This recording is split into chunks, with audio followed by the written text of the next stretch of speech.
آج آپ نے میری عزت بچا لی. اگر آپ جنت سے آج کھانا نہ بھیجتے تو میرے بیٹے کا ایمان خراب ہو جاتا. میرا بیٹا یہ سوچتا کہ اماں روزانہ کھانا رکھ دیتی تھی اور کہتی تھی کہ اللہ کھانا دے رہا ہے. اس لیے میری ماں اور بہنوں آپ سے بات کہتا ہوں کہ اس جلسے سے پیغام لے کر کے جانا کہ اپنے چھوٹے چھوٹے ننھے منھے بچوں کی تربیت کرنا ہے. اور یاد رکھنا تربیت تب ہوگی جب خود آپ کی زندگی میں دینداری ہوگی. آپ بچے سے کہو جھوٹ نہ بولنا لیکن آپ ان کے سامنے جھوٹ بولو. آپ بچے سے کہو بیٹا نماز پڑھنے جایا کرو اور نماز کا وقت ہو آپ نماز پڑھنے نہ جاؤ. ہو ہی نہیں سکتا. تبلیغ کے دو طریقے ہیں, ایک تبلیغ بالقول, ایک تبلیغ بالعمل. علماء نے لکھا ہے تبلیغ بالعمل زیادہ مؤثر ہوتا ہے. جو عملی نمونہ پیش کیا جاتا ہے, بچے اپنے ماں باپ کو فالو کرتے ہیں. بچوں کے لیے ان کا آئیڈیل ان کے ماں باپ ہوتے ہیں. تو اگر مائیں خود دیندار ہوگی, خود سچ بولے گی, خود کسی کی برائی نہیں کرے گی, خود پردے کا اہتمام کرے گی, خود پانچوں وقت کی نمازیں پابندی سے پڑھیں گی, تو ان کے چھوٹے چھوٹے بچے دیکھ دیکھ کر خود دیندار بن جائیں گے. یہ تو ہو گیا پہلا مدرسہ. اس کے بعد جب بچہ 6 سال کا ہوتا ہے, 6 سال کا ہوتا ہے. اچھا کچھ عورتیں یہاں کھڑی ہوئی ہیں, برائے مہربانی تھوڑا اندر ہو جائیں چونکہ عورتوں سے پردہ ہے. اگر یہاں بیٹھے ہوئے لوگوں کی نظریں پڑیں گی تو یہ آپ ذرا اندر ہو جائیں, پردے سے ہو جائیں. دیکھیے دوسرا چیز, اپنے بچوں کو دین کی تعلیم دینا فرض عین ہے. اپنے بچوں کو قرآن پڑھانا, دین کی تعلیم دینا یہ فرض عین ہے. اور یاد رکھنا, میں عرض کر رہا ہوں بڑی ذمہ داری کے ساتھ کہ گناہ کی 2 قسمیں ہیں, ایک حقوق اللہ, ایک حقوق العباد. حقوق اللہ کیا ہے؟ ہم نے نماز نہیں پڑھی, اللہ کا حق تلف کیا, اللہ سے ہم معافی مانگیں گے اللہ معاف کر دے گا. ہم نے بدکاری کر لی, اللہ سے معافی مانگیں گے اللہ معاف کر لے گا. لیکن اگر حقوق العباد کیا ہے, اگر بندوں کا حق مارا ہے, اگر کسی کی زمین دبا لی ہے, کسی کا پیسہ مار لیا ہے, یہ حقوق العباد ہے. اس کو اللہ معاف نہیں کرے گا جب تک کہ صاحب حق معاف نہ کر دے.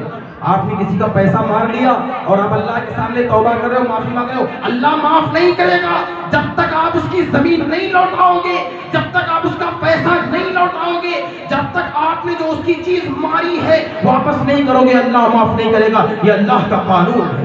اسی طریقے سے اللہ نے ماں باپ کے اوپر بچوں کا یہ حق رکھا ہے کہ ان کو دین کی تعلیم دی جائے, ان کو مدرسوں میں پڑھایا جائے, ان کو مدرسوں میں پڑھایا جائے, قرآن کی تعلیم دی جائے. اور یاد رکھو قرآن نے اور شریعت نے دین کی تعلیم دینے سے منع نہیں کیا ہے, دین کی تعلیم دینے سے منع نہیں کیا ہے. آپ اپنے بچوں کو پہلے مکتب میں بھیج کر, پہلے مدرسوں میں بھیج کر دین کی تعلیم دو. جب وہ دین کے بنیادی علم سے آگاہ ہو جائے آپ اسکول بھیجو, آپ ان کو IAS بناؤ, PCS بناؤ, MTech کراؤ, MBBS بناؤ, ڈاکٹر بناؤ, انجینئر بناؤ, پروفیسر بناؤ, بڑے سے بڑی ڈگری حاصل کراؤ. آج کل ضرورت ہے کہ مسلمانوں میں پڑھے لکھے لوگ ہوں, لیکن سب سے پہلے ضروری ہے کہ آپ اس کو مسلمان بنائیں, سب سے پہلے. اور آج صاحب کیا کرتے ہیں کہ بچے کو مکتب نہیں بھیجتے ہیں, حافظ جی کو گھر بلاتے ہیں.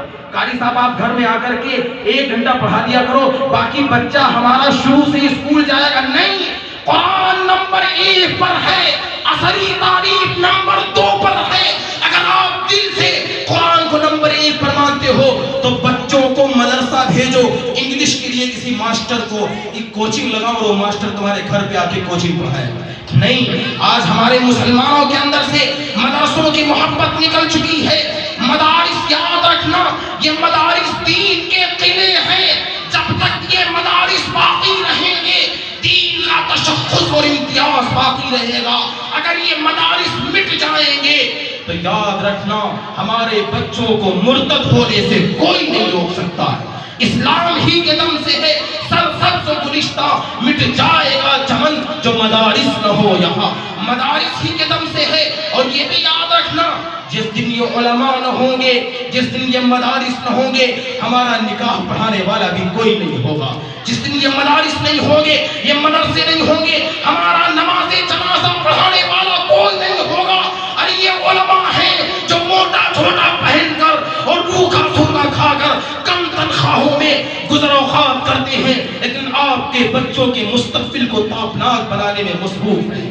اگر یہ کاروبار کرنے پہ آ جائے یا نہیں کر سکتے، ارے انہیں نے منطق و فلسفہ پڑھ رکھا ہے، اگر یہ کاروبار کرنے کے لیے دکان کھولیں گے سب سے اچھی دکان ان کی چلے گی. لیکن یہ قربانی ہے علماء کی، یہ علماء قربانی دے رہے ہیں مسجد اور مدرسے کو کھول کر، یہ آپ پر اور آپ کے بچوں پر احسان کر رہے ہیں. اور یہ بھی یاد رکھنا، یہودیوں کو مسجدوں سے دشمنی نہیں ہے، یہودیوں کو مسجدوں سے دشمنی نہیں، کیونکہ نماز تو وہ بھی پڑھتے ہیں، لیکن ان کو دشمنی ہے رسول اللہ کے گھر سے، ان کو دشمنی ہے رسول اللہ کے گھر سے.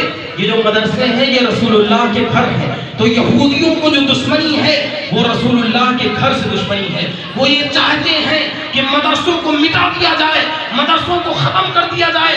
تاریخ دعوت عظیمت ایک کتاب ہے، مورخ اسلام حضرت مولانا سید ابو الحسن علی میاں ندوی رحمت اللہ علیہ نے اپنی کتاب کے اندر لکھا ہے کہ میں نے بہت سارے ملکوں کا سفر کیا، بہت ساری جگہوں پر گیا، جہاں جہاں مجھے لگا کہ ہم مسلمان پریشان ہیں، مسلمانوں پر ظلم ہو رہا ہے، تو میں نے سوچا اس کا ریزن تلاش کریں. ریزن کیا ہے؟ مسلمانوں کو کیوں ستایا گیا؟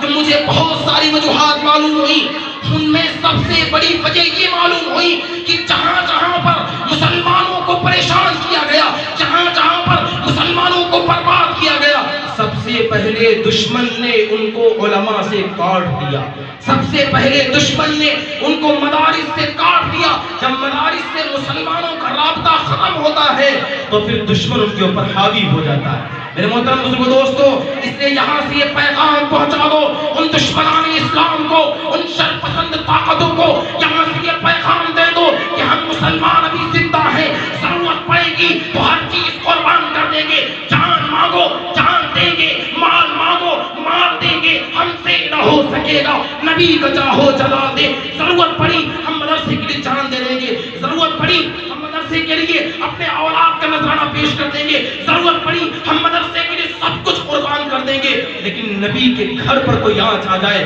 برداشت نہیں کریں گے. کئی آٹھا کر کے انشاءاللہ سب کچھ گوارا ہے، سب کچھ کر سکتے ہیں، لیکن رسول اللہ کے گھر پر کوئی آنچ نہیں آنے دیں گے، رسول اللہ کے گھر پر کوئی آنچ نہیں آنے دیں گے. ارے یہی تو اس دین کی خوبصورتی ہے. آج اتنی ساری چیزیں آ گئی اس دین میں، ہر سب کچھ مسلمان کر رہے ہیں، لیکن نبی کی محبت آج بھی باقی ہے. نبی کی محبت آج داڑھی بڑھانے والا، نماز چھوڑنے والا، اگر سب کچھ وہ کرتا ہے، ساری برائیاں کرتا ہے، لیکن اگر اس کے سامنے ہمارے محبوب کو کوئی کچھ کہہ دے تو اس کا ایمان جوش میں آ جاتا ہے اور وہ جان دینے کے اوپر آ جائے گا اور جان دینے کے اوپر آ جائے گا. محبوب کی محبت باقی ہے، محبوب کی محبت باقی ہے. ایک جاہل، ایک گنوار، ایک بدو، اس کو پتا چلا کہ فلاں شخص نے میرے نبی کی شان میں گستاخی کی، فلاں شخص نے میرے نبی کو بھلا برا کہا ہے. وہ اٹھا، اٹھنے کے بعد ایک تلوار اٹھائی، تلوار اٹھانے کے بعد گیا، اس نے جا کر کے اس گستاخ رسول کی گردن قلم کر دی.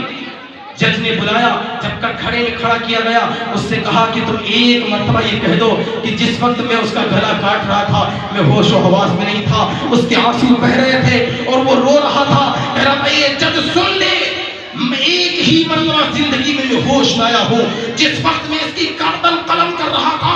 خدا کی قسم، رب ذوالجلال کی قسم، رب کعبہ کی قسم، اگر یہ جیسے 1000 ملعون ہوتے تو میں 1000 لوگوں کی گردن قلم کر دیتا، لیکن نبی کی شان میں گستاخی نہیں ہونے دیتا. نبی سے محبت ہے. سب سے پہلے مشیت کے انوار سے نقش روئے محمد بنایا گیا، سب سے پہلے مشیت کے انوار سے نقش روئے محمد بنایا گیا، پھر اسی نقش سے مانگ کر روشنی بس میں کونوں مکہ کو سجایا گیا. وہ محمد بھی، احمد بھی، محمود بھی، حسن مطلق کا شاہد بھی، مشہود بھی، ظاہراً امیوں میں اٹھایا گیا. حشر کا غم مجھ کو کس لیے ہوئے قاسم، حشر کا غم مجھ کو کس لیے ہوئے قاسم. میرا آقا ہے وہ، میرا مولا ہے وہ، جس کے صدقے میں جنت سجائی گئی، جس کے قدموں میں کوثر لٹایا گیا. سلام اس پر کہ اسرار محبت جس نے سمجھائے، سلام اس پر کہ جس نے زخم کھا کر پھول برسائے، سلام اس پر کہ جس کے گھر میں سونا تھا نہ چاندی تھا، سلام اس پر کہ ٹوٹا بھوریا جس کا بچھونا تھا، سلام اس پر کہ جس کا نام لے کر اس کے شہدائی الٹتے تھے تخت و قیصریت اور دارائی. میرے بھائیوں، ہم اس نبی کے جانشین ہیں، ہم اس نبی کے جان نام لیوا ہیں.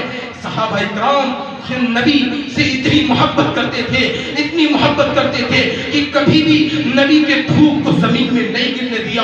جب نبی تھوکتے تھے صحابہ اپنے ہاتھ کو پھیلا دیتے تھے کہ یا رسول اللہ آپ کا تھوک زمین میں گر جائے یہ گوارا نہیں ہے، آپ ہمارے ہاتھ پر تھوکیے۔ نبی کے بدن سے اگر خون نکلتا تھا، نبی کے بدن سے اگر خون نکلتا تھا، صحابہ اکرام اس خون کو اپنے منہ میں ڈال دیا کرتے تھے۔ ایک مرتبہ نبی کے پھوڑا نکلا ہوا تھا اور اس پھوڑے سے فنسی سے خون اور پیپ بہ رہا تھا۔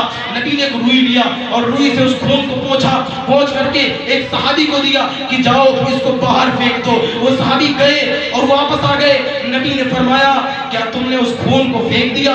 وہ صحابی رونے لگے، یا رسول اللہ میری یہ مجال نہیں کہ آپ کے بدن سے نکلے ہوئے خون کو میں زمین پر پھینک دوں۔ یا رسول اللہ اس خون کو میں نے کھا لیا، اس خون کو ہم نے پیٹ پہ ڈال دیا۔ نبی کا فرمان آیا کہ جس کے پیٹ میں نبی کا خون پہنچ گیا اس کی بخشش اور مغفرت ہو گئی اور دوزخ سے اس کو آزاد کر دیا گیا۔ نعرہ تکبیر، نعرہ تکبیر، مفتی مجاہد الحق۔ میرے محترم بزرگوں دوستوں، یہ نبی سے محبت تھی۔ آج آپ بھی محبت کا یہاں پر پیش کریں گے اپنا نمونہ۔ اگر آپ سے نبی کے گھر کے لیے کوئی چیز مانگی جائے، نبی کے گھر کے لیے کچھ مانگا جائے، بتاؤ وہ چیز دے سکتے ہو کہ نہیں دے سکتے ہو؟ ہاتھ اٹھا کر کے وعدہ کرو اگر نبی کے گھر کے لیے ضرورت پڑی جس چیز کی۔ ابھی کچھ لوگ سوچیں گے کہ ہو سکتا ہے چندہ ہم نہیں کریں گے، لیکن اگر چندہ کیا جائے، آپ نے وعدہ کیا ہے ابھی کہ رسول اللہ کے گھر کے لیے جس چیز کی ضرورت پڑے گی دو گے کہ نہیں دو گے؟